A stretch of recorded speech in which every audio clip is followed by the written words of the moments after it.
Is your robot vacuum tire bald like this? Don't worry. Let's look at our experiences with customers' problems. We are asked by our customers to fix Roborock S5 robot vacuum that doesn't move properly and has weak suction. Upon checking the robot vacuum, we found the tires were completely bald, so it couldn't run optimally. We recommended a tire replacement. But check this out: dust, and more dirt. Dust accumulation on the fan suction and other parts. That's definitely affecting its performance. We also recommended deep cleaning service to bring it back to life. After obtaining approval, we got to work. Look at this. The tires have been replaced and all sides look cleaner now. And voila!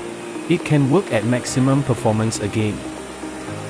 Are you having the same problem? Contact us today.